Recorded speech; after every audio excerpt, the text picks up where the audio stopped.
Saudações a todos!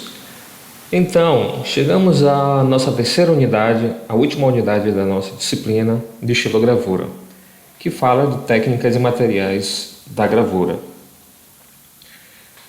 Nessa unidade, nós vamos propor a confecção de uma série de exercícios para a fixação e o domínio da técnica de estilogravura. Caderno de anotações de desenhos. Esse caderno ele é super importante porque essas anotações preliminares elas podem vir a ser um bom repertório, né? Um maior vocabulário seu, né? No sentido de que você pode registrar as ideias a qualquer momento. São investigações iniciais para que você possa criar suas gravuras, não só as gravuras, mas qualquer tipo de arte que você queira. Às vezes a gente tem uma ideia e se não tiver nada para anotar, em nenhum lugar, isso se perde. Às vezes até se anota, mas se não concentrar isso em algum lugar, essas ideias fogem e realmente se perdem. Então o caderno de anotações, nesse caso de desenhos, é super importante. Agora a gente vai ver alguns exemplos de alguns estudos, né, e eles foram retirados de alguns cadernos de anotações do professor Antônio Mesquita, quando ele estudava a gravura na Escola de Belas Artes. Só para salientar, o professor Antônio Mesquita foi o meu mestre, foi meu professor de estilogravura. Vejam que tem várias anotações que são das mais simples, não é?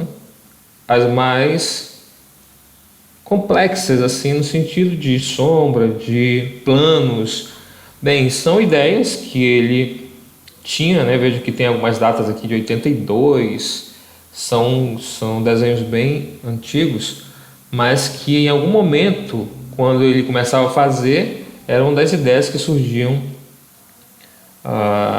no momento em que ele estava pensando em fazer as gravuras.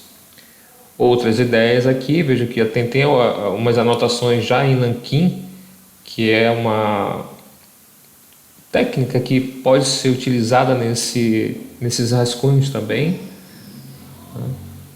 Esse aqui ele até explicou pra gente como seria, como foi feito, porque uma vez ele estava trabalhando com nanquim e aí pingou o nanquim num dos trabalhos, né? E a gente sabe que o pingo é bem ruim nas obras, né? E o que ele fez? Ele foi passar o dedo sem querer e aí ele conseguiu esse efeito aqui. Ele descobriu e aí a partir disso ele começou a fazer muito isso. Ele pingava a tinta e fazia esses efeitos bem interessantes aqui.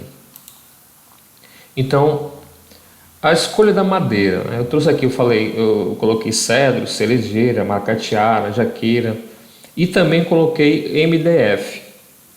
Que pode ser do tipo que você quiser.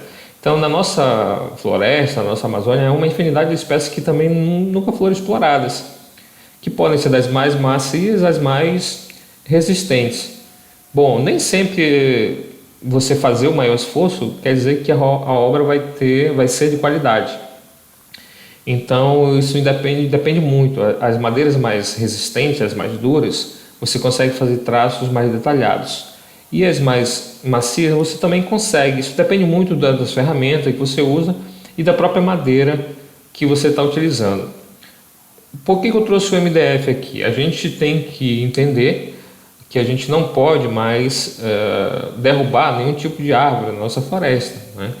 O MDF ele é um composto de restos de madeiras, né? Ele é muito mais resistente que o compensado e tem uma uniformidade bem interessante. Não indico compensado porque ele esfarela muito, né? Você não consegue trabalhar com ele.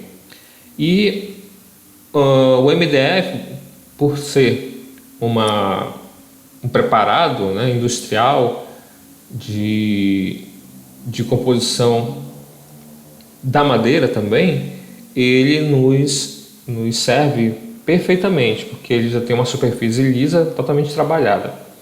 Então eles podem ser o formato da matriz a partir de 1 centímetro. Então, se não fizer com MDF, então qualquer tábua a partir de 1 centímetro você consegue fazer qualquer tipo de matriz em estilogravura. O tamanho, e aí fica a critério de cada um no momento da produção da estilo.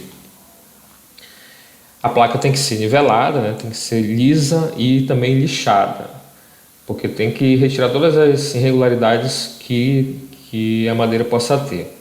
Então o MDF já tem esse ganho, que você não vai precisar trabalhar a madeira, né? Ela tem que ser uniforme e lisa.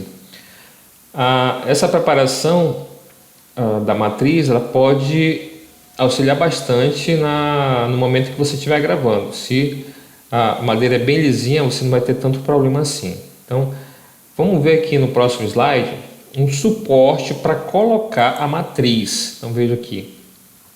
Ele é feito com uma ripa, né, por baixo e outra por cima. Isso aqui não é matriz, tá, gente? Isso aqui é um suporte para colocar a matriz. Então, olha aqui, uso o esquema para a confecção do suporte para a matriz.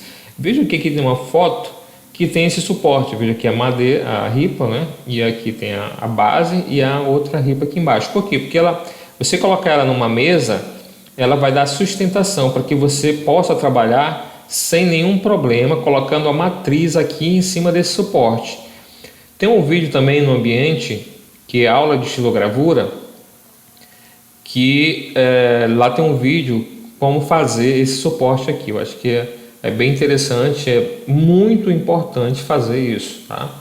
Aqui um lixamento manual, né, que é um pedaço, um bloquete envolvido com lixa, para que você possa preparar a tua matriz para ficar bem lisinha. Você pode também usar a lixadeira sem problema nenhum. Então, quais são as ferramentas que a gente utiliza para fazer estilogravura? São as goivas, né? Também tem um vídeo lá, eu estou explicando tanto os materiais, quando falo de matriz, quando falo de tinta. Lá no nosso ambiente virtual tem um vídeo falando sobre tudo isso com muito mais calma, muito mais detalhes e outras fotografias também. Tem que ser amolado, né, essas ferramentas, para que você possa realizar os cortes diferentes e também que tenha uma qualidade técnica. Então você pode, aqui tem algumas fotos exercitando a gravação de linhas em preto e branco, como algumas variações de textura também, de abertura de área, de branco, de preto, sobre a placa de madeira. Veja que esse trabalho ele tem apenas linhas, mas tem uma complexidade, uma expressividade muito interessante, porque nos leva a vários planos dentro desse trabalho aqui. Quais são os materiais de apoio para impressão que a gente vai ver na unidade 3? Então, o papel, que deve ser um papel de gramatura baixa, tá? Se não tiver uma prensa, ele tem que ser de gramatura baixa. Tinta tipográfica, que são tintas à base de óleo. Rolo plástico ou de silicone, o rolo de espuma, esse rolo que a gente usa para pintar a parede, ele não serve para trabalhar com essa tinta, tem que ser um rolo como esse que está aqui. Mais uma vez, tem um vídeo lá falando dos materiais e eu trago lá a fotografia desses rolos para vocês. Óleo de soja para quê? Esse óleo é para limpar a tinta tipográfica. Antes a gente usava muito thinner, só que ele é muito agressivo, né? Tem um cheiro muito forte. E o óleo de soja ele faz essa limpeza sem nenhum problema. Estopa para limpeza, não é? Junto com o óleo de soja. Bancada ou mesa de apoio, lógico, para fixar todos, para deixar todo esse material. Pedaço de vidro, esse pedaço de vidro é esse aqui. Também lá no vídeo tem uma explicação sobre ele. O suporte, a prensa, que é o que nós temos aqui. Colher de pau e espátula. Veja que aqui tem a tinta tipográfica, espátula, né, para espalhar a tinta e retirar lá do recipiente que ela veio. Rolo para entintar. Esse rolo aqui é de silicone. Isso aqui, essa base dele aqui, o rolo especificamente é de silicone ou de borracha. Então, como é que seria a disposição dos materiais na impressão com a prensa? Então, a matriz ela fica virada para cima do papel. Então seria aqui essa que está em preto aqui, toda entintada, seria a matriz. Por baixo tem um feltro. Aí você coloca a folha que vai ser impressa em cima da matriz, com muito cuidado, centralizar, esse tipo de coisa. Por cima dela tem uma outra folha, né, em branco, que pode ser mais resistente, e por cima tem um feltro.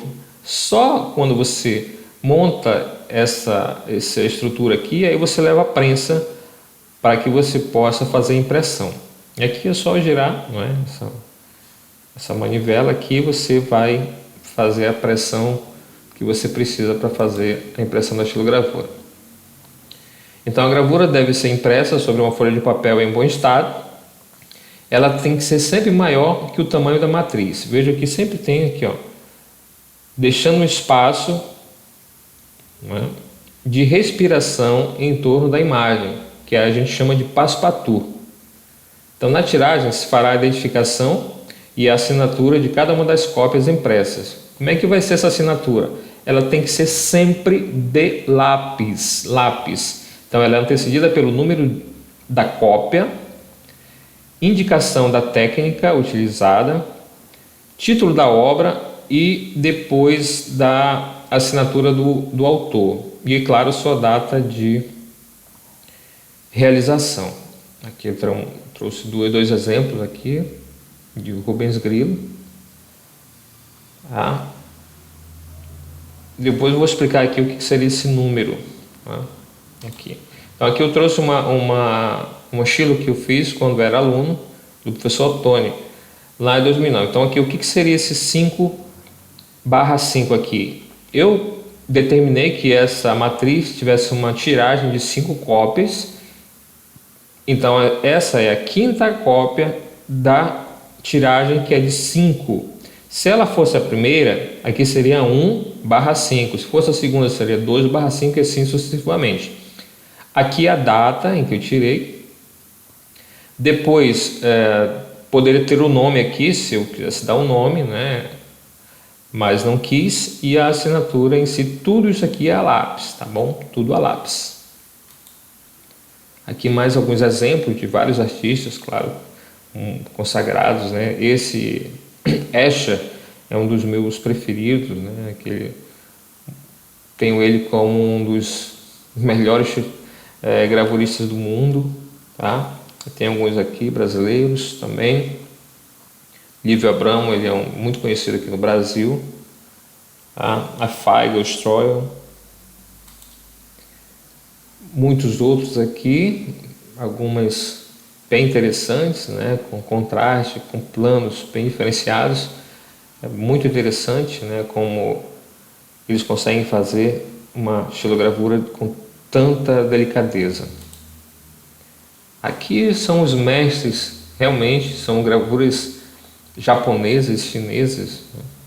Outros de brasileiros também, mas os japoneses são os mestres, né? São os que dominam por completo e com muita sabedoria a técnica de estilogravura.